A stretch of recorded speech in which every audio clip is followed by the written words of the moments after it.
하나님의 말씀은 에스겔서 5장 1절에서 17절까지의 말씀입니다.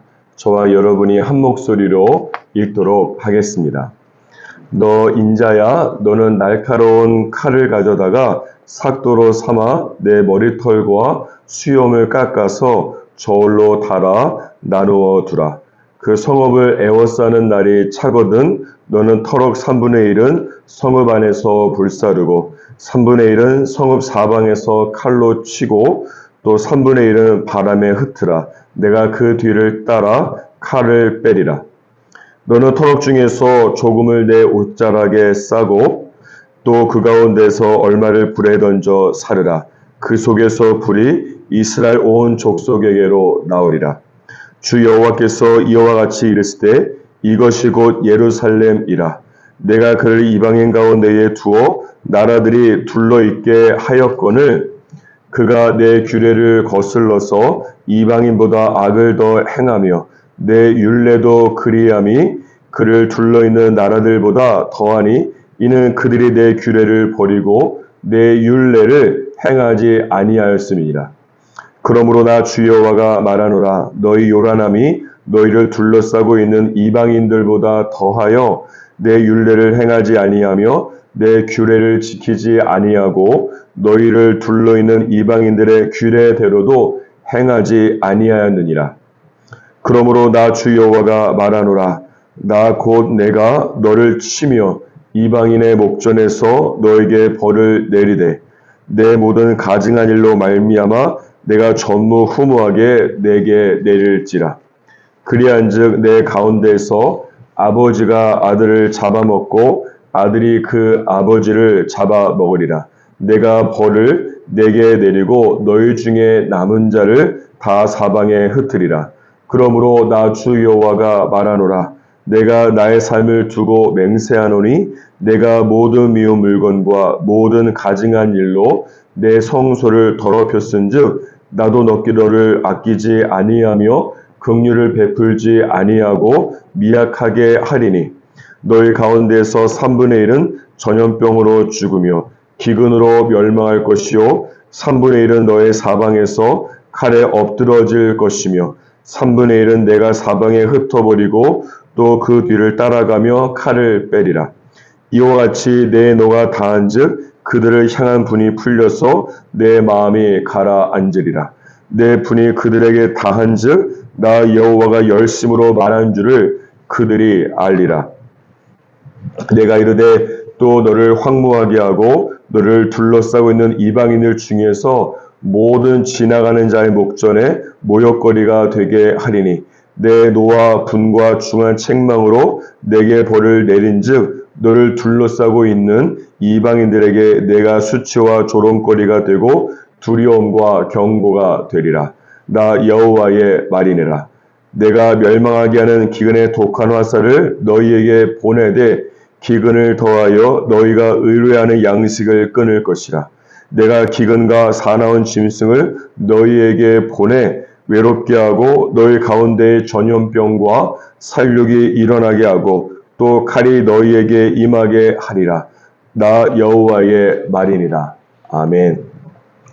오늘 본문 말씀 안에 보면 하나님께서 이스라엘을 어떻게 심판할 것인지에 대해서 자세하게 말씀하고 있습니다.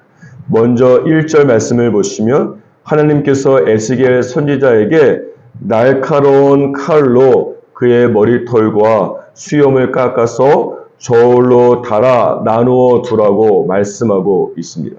그리고 2절 말씀을 보면 에스겔이 자른 터럭 3분의 1은 성읍 안에서 불로 태우고 다른 3분의 1은 성읍 사방에서 칼로 치고 또 마지막 3분의 1은 바람에 흩으라고 말씀하십니다. 이것은 하나님께서 이스라엘 백성들을 불과 칼로 심판하여 죽이고 또한 바람에 흩어지듯이 바벨론에 포로로 끌려가게 될 것을 말씀하고 있는 것입니다. 하지만 3절 말씀을 보시면 하나님께서 에스겔에게 터럭 중에서 조금을 내 옷자락에 싸라고 말씀하고 있는데 이것은 이 미래의 이스라엘의 회복과 재건을 위해서 남은 자, 이 렘넌트들을 말씀하는 것입니다. 이 대목에서 크게 두 가지를 영적인 교훈을 발견할 수 있습니다. 첫 번째, 에스겔은 자신의 자존심을 높이기보다 하나님을 존귀하게 높이는 인생을 살았다는 것입니다. 에스겔이 물론 하나님의 말씀에 따라서 머리털과 수염을 깎았습니다. 물론 이것은 이스라엘에게 임할 하나님의 심판과 그로 인한 수치를 상징하고 보여주기 위한 것입니다. 하지만 에스겔은 자신의 이 머리털과 수염을 깎으면서 이 개인적인 차원에서도 머리털과 수염을 깎았기 때문에 민망하고 부끄럽고 수치심을 느꼈을 것입니다. 이것은 예수 그리스도께서 십자가에 모든 옷이 벗겨진 채에 이 달리셨을 때에 수치를 당하신 것과 같은 것입니다. 예수 그리스도께서뿐만이 아니라 에스겔 선지자 또한 하나님의 뜻을 이루기 위해서 자신의 자존심을 내려놓은 것입니다. 내가 하나님의 뜻대로 살기 위해서 내 자존심을 내려놓으면 하나님을 존귀하게 할 수 있습니다. 어떤 경우에는 하나님의 뜻을 몰라서 하나님께 순종하지 못할 때도 물론 있습니다. 하지만 많은 경우에 하나님의 뜻이 무엇인지는 잘 알고 있지만 이 내 자존심이 허락하지를 않아서 내가 다른 사람에게 숙이고 들어가는 것처럼 느껴지기 때문에 하나님의 말씀에 순종하지 않을 때도 있는 것입니다. 그렇지만 내 자존심에 금이 가더라도 하나님의 말씀대로 살아갈 때에 이것이 하나님을 존귀하게 하는 예배의 삶이 되는 것입니다. 찬양을 통해서 하나님을 존귀하게 높일 뿐만 아니라 삶 속에서 내 자존심을 내려놓음으로써 하나님을 존귀하게 높일 수 있는 그런 삶을 살아가기를 주님의 이름으로 축복합니다. 두 번째로 하나님께서는 세우기 위해서 쓰러지게 하시고 또 하나님께서는 살리기 위해서 죽음 같은 고통을 지나가게 하십니다. 오늘 본문 말씀 3절에 보면 하나님께서 이 터럭 중에서 조금을 남겨두라고 말씀하고 있습니다. 이것은 하나님께서 이스라엘을 불과 칼 등으로 심판하실 때에도 긍휼을 베푸셔서 모두 죽이지는 않으시고 소수의 사람들을 살려놓으실 것을 말씀하는 것입니다. 하박국 3장 2절에 기록된 것처럼 하박국 선지자가 하나님께 진노 중에라도 긍휼을 잊지 마옵소서라고 기도하는 것에 대한 하나님의 응답이기도 한 것입니다. 그리고 하나님께서는 이 혹독한 심판 중에서도 남은 자 렘넌트를 통해서 이후에 성전을 세우시고 이스라엘을 회복하는 것을 알 수가 있습니다. 따라서 이 바벨론을 통한 하나님의 이스라엘의 심판은 이스라엘 영적으로 정결하게 하고 거룩하게 만들기 위한 하나님의 평안의 계획이 되는 것입니다. 이것은 비유하자면 하나님께서 이스라엘을 살리기 위해서 영적으로 발전적 해체를 하고 계신 것입니다. 생각해 보십시오. 이 자녀의 몸 안에 암덩어리가 있다면 그 암을 죽여야 자녀가 살 수 있기 때문에 재고의 여지 없이 망설임 없이 당연히 수술을 하지 않겠습니까?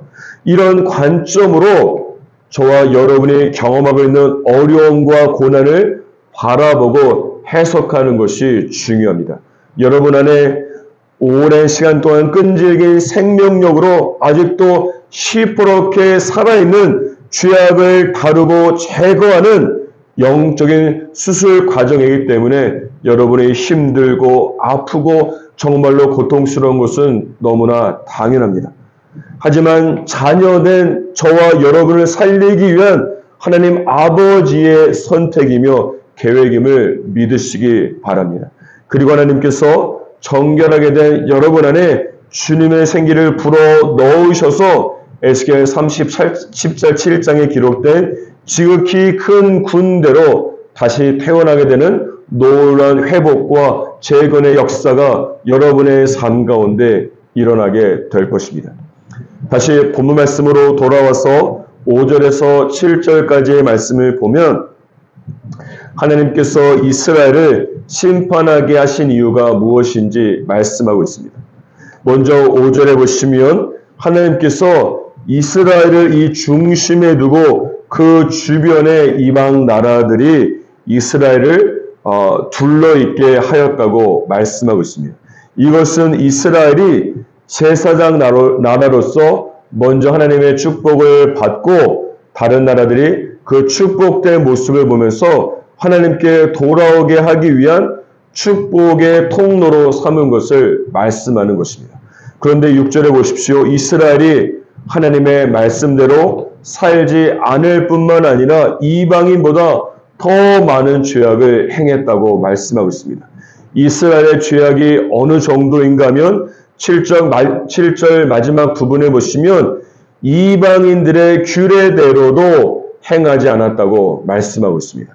이것은 이스라엘이 하나님을 모르는 이방인들보다 더 낮은 기준과 더 낮은 수준의 삶을 산 것을 말씀하는 것입니다. 그 결과 8절 이하에 보면 하나님께서 이방인들의 목전에서 이스라엘을 치고 전무후무하게 이스라엘에게 벌을 내릴 것이라고 말씀하고 있는 것입니다. 이스라엘이 이 중심에서 주변 나라들에게 영향력을 끼쳐야 되는데 오히려 주변에 있는 나라들이 이스라엘에게 영향력을 끼치게 된 것입니다. 이스라엘이 왜 이렇게까지 되었습니까? 이렇게 한번 생각해 보십시오. 이스라엘이 이 주변 나라들에게 영향력을 끼치기 위해서는 먼저 그들의 중심에 있는 하나님께 영향력을 깊이 받아야 되는 것입니다. 그런데 이스라엘이 그들의 중심이라고 할 수 있는 성전에서 하나님과 교제하며 영향력을 충분히 받지 못하기 때문에 한마디로 영적 공백 상태가 생기게 되는 것입니다. 그리고 이스라엘이 영적 공백 상태에서 이 주변 나라의 영향력을 저항하고 싸우고 변화시킬 수 있는 힘이 전혀 없기 때문에 당연히 주변 나라들의 영향력이 이스라엘 안에 물밀듯 흘러 들어오게 된 것입니다. 따라서 저와 여러분도 마찬가지입니다. 하나님께서 저희 한 사람 한 사람을 축복의 통로로서 각 영역의 중심에 두셨다라고 믿습니다.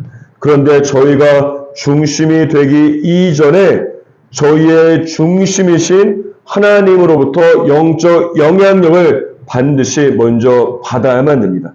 그때에 내 중심에 있는 하나님의 영향력이 나를 통해서 주변 사람들에게 흘러가게 될 것입니다.